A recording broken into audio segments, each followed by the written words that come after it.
도식. 외국에서는 그렇지 못하기 때문에 이런 것들이 도식을 얘기를 하는 거예요. 도식은 지금 식당에서의 어떤 음식 문화, 아니면 여러분은 결혼식은 어떻게 한다, 뭐 생일 파티는 어떻게 한다, 수업은 어떻게 한다, 이거 다 도식 있죠. 가까이 그런 도식이 있는데 제가 아까 그거를 하나의 기업 체계, 여기서는 뭐 어떤 거대한 단위의 기업 또는 뭐 지식, 우리 앞서 감각지각 인지할 때 인지상에 있는 선천적 후천적인 어떤 그런 지식, 이런 것들이 도식 또는 뭐 관점, 뭐 인식의 틀, 이론, 가설, 이런 개념이다라는 걸 다시 한번 얘기하는 겁니다. 자, 그다음 제 목격자 정응과 오정보 효과. 금방 얘기했듯이 만약에 장기 기억을 바탕으로 그걸 법정에서 증언으로 삼는다면은 굉장히 조심해야 되겠죠. 본인은 사실이라 얘기를 하는데 아까 위에 그 대학생을 대상으로 아까 인디언스라 얘기했을 때 자기가 재구성했다는 것을 깨닫지 못했다 했잖아요. 그 자료를 이제 비교해 봤을 때야 자기가 내가 재구성했구나 알 수 있는 것처럼, 깨닫지 못하는 가운데 법정에서 자기가 증언을 한다면은 그것이 다분히 좀 의심해봐야 되겠죠. 이게 바로 목격자 증언과 오정보 효과인데, 그 상황을 지금 이제 거의 세 번째 줄에 보면은 로프터스와 팔머라는 사람이 있는데, 이 로프터스라는 분이 이제 여자분인데 이분이 유명해요. 이 분야에서 여자분인데 이분이 미국 심리학회 회장을 지냈거든요. 이거 여담이지만 미국 심리학회 회장 정도 되면은 미국 대통령이 안 부를 정도 그런 정도 지위예요. 근데 이 여자분이 이런 장기 기억, 즉 기억의 왜곡과 관련해서 연구를 많이 하셨는데, 여기 본 대학생들 대상으로 이제 이렇게 이 스크린에다가 자동차가 이렇게 사고가 난 장면을 보여줘요. 보여주면서 물을 때 두 차가 꽝 하고 충돌했을 때 얼마나 빠르게 달리고 있었느냐 하고 여러분한테 물어본단 말이에요. 그럼 여러분이 그 동영상 또는 뭐 이미지를 보고 두 차가 꽝 하고 충돌했다. 여러분, 자, 이 차가 시속 얼마로 다녔을까요? 한번 추측해 보세요 하면 여러분 적어내겠죠. 그런데 다른 학생들의 경우에, 아니면 또 뭐 여러분의 경우라도 꽝 하고 묻지 않고 두 차가 쿵 하고 부딪혔다 이렇게 물었을 때 여러분이 적어내는 추측하는 두 차의 속도, 또는 접촉했다고 물었을 때, 또는 서로 쳤었다고 물었을 때, 여기서 뭐 교재에 쳤다고 하는데 이게 뭐 어떤 영어를 번역했는지 모르겠어요. 히트를 번역했는지 모르겠지만 이렇게 꽝이냐 쿵이냐 접촉이냐 이렇게 질문함에 따라 여러분들이 똑같은 동영상, 똑같은 사진을 보고 두 차가 교통 상황을 보고 적어내는 두 차의 그런 속도가 달라진다는 거예요. 뭐 꽝하고 부딪힐 때 더 차들이 빨리 달렸다고 그렇게 여러분이 판단한다는 거예요. 그건 그렇고 이제 일주일 지난 이후에 이게 다시 물어본다면 당연히 장기 기억이겠죠. 단기 기억 30초 이상이 되면은 단기 기억 30초 이상이 장기 기억이니까 장기 기억을 물어봐요. 뭐라고 물어보냐면은 꽝하고 충돌했다고 얘기한 학생들한테, 자, 이 차들이 꽝하고 충돌했는데 시속이 얼마겠습니까? 라고 추측해보라 한 학생들한테 그 차에서 창문이 몇 개나 끼어졌었던가요? 기억해보라는 거예요. 다시 그걸 보여주진 않고, 그리고 쿵 하고 자동차가 충돌했다고 하면서 동영상과 이미지를 보여준 학생들한테 일주일 지난 다음에 그 본 동영상에서 또는 사진에서 차 유리창이 몇 개 끼어졌나요? 라고 물어봐요. 그러면 어떻게? 꽝 하고 충돌했다라고 그렇게 얘기를 듣고 속도를 추측해내고 동영상 이미지를 본 학생들은 창문이 앞유리, 옆유리해서 뭐 사이드 미러해서, 그죠? 이런 것들이 깨어졌다, 부서졌다라고 얘기하는 그 숫자가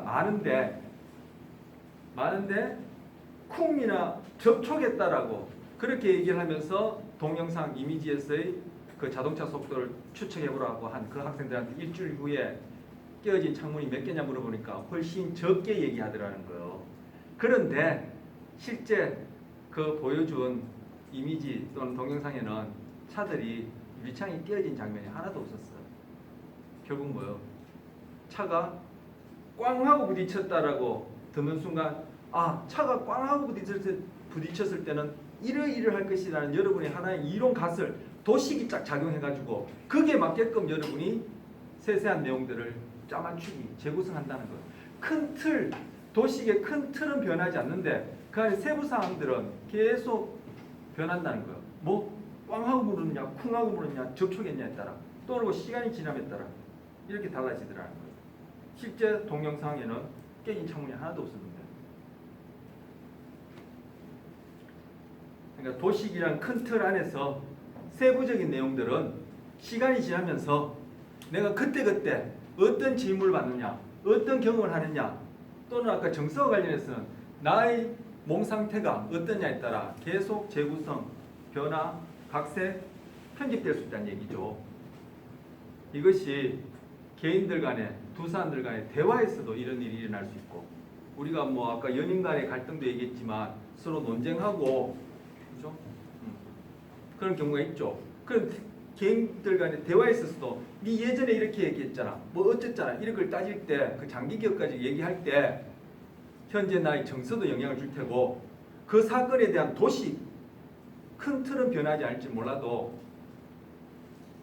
그 주고받는 단어가 여기서 비유하자면 꽝이냐 쿵이냐 이런 것처럼 서로 대화할 때 어떤 단어를 쓰냐에 따라 그 내용들이 순간순간 그렇게 재구성, 편집, 각색되어서 대화를 하면서 사실 진위를 따질 수 있다는 얘기예요.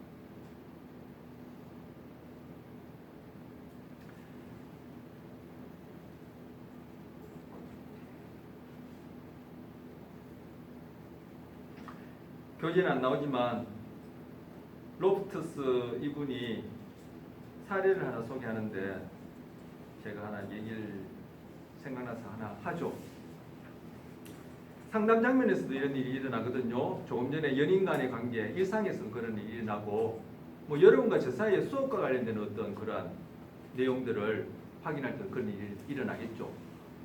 지금 로프트스 사례 얘기하기 전에 여러분 시험, 주관식 시험 본 거 저는 저 나름대로 교재를 바탕으로 전달한다고 했지만 저도 저의 도식에 따라 이걸 왜곡하는 부분이 없으란 법이 없겠죠. 어쨌든 그래서 제가 여러분한테 말씀드렸거나 여러분이 교재를 바탕으로 했거나 두 경우 다 제가 이렇게 그 기준으로 채점을 했는데 여러분은 교재를 읽거나 제 말을 들을 때 여러분이 지금까지 또는 한 학기 동안 이해한 그 도식에 맞게끔 여러분은 이해하고 썼는데 제가 보기에는 제가 얘기한 것과 많이 다르고 교재 내용과도 다른 식으로 그렇게 쓰였다고 얘기해서 저는 평가를 했는데 여러분은 정답을 썼는데 왜 이것이 채점이 안 됐냐 이렇게 물어보는 거예요. 왜?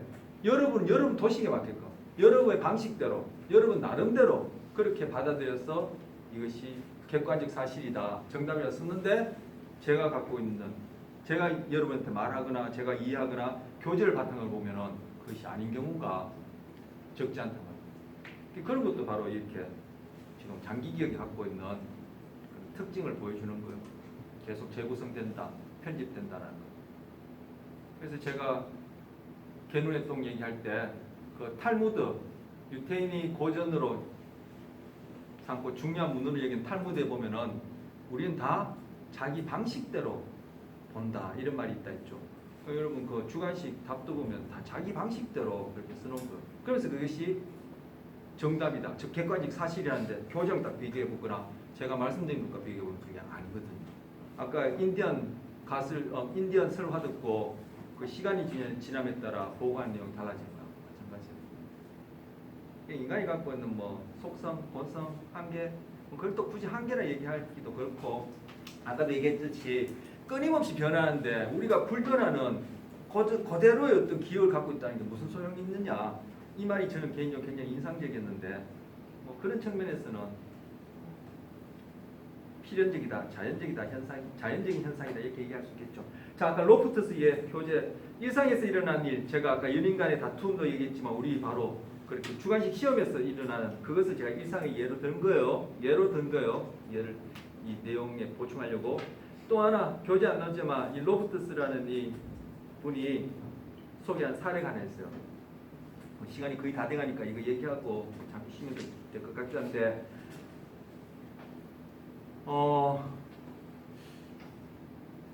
여자 아이가 그러니까 이제 성인이 다 돼가는 여자 아이가 아버지한테 수십 년 동안 성폭행을 당했다라는 그러한 걸 가지고 사례를 가지고 상담을 하게 된 거예요. 근데 그 내용을 보면은 임신한 적도 몇 차례 있었고 아버지가 옷걸이 그 우리 요즘 뭐 세탁소에서 이렇게 주는 이렇게 휘어진 철사로 이렇게 되는 옷걸이 있죠. 그런 옷걸이로 유산도 2번인가 시켜줬다는 거예요. 상담자면서 그게 확인이 된 거예요. 그랬으니 이제 아버지는 결국은 이게 구속이 되어서 감옥살이를 하고 했는데 이 로버트스가 그 사례를 연구를 하다 보니까 이게 뭐 장기 기억이 재구성되어 가지고 그 상담 장면에서 상담하는 사람이 이 아이를 얘기를 들으면서 자기 나름대로 도식을 만들어서는 그 도식에 맞게끔 질문을 자꾸 이렇게 던진 거예요. 아까 꽝이라고 물었느냐 쿵이라고 물었느냐 접촉했냐에 따라 판단이 달라지듯이 그렇게 묻다 보니까 얘기가 그 도식에 맞게끔 계속 재구성되어서는 아이가 한 얘기가 다 거짓말로 드러난 거예요. 그러니까 아이는 거짓말 한 것이 아니라 아까 그 인디언스라 듣고 대학생들이 있는 그대로 썼다고 생각하는 것처럼 여러분은 정답을 썼다고 생각하는 것처럼 아이는 그대로 사실을 얘기한다고 했는데 그 상담 장면 안에서 그죠?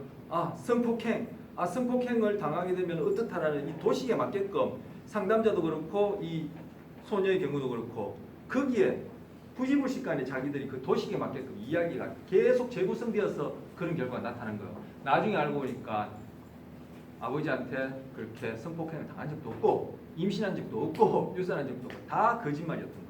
그래서 아버지는 풀려나고 그리고 이 상담자는 엄청난 돈의 벌금을 냈다는 사례가 있습니다.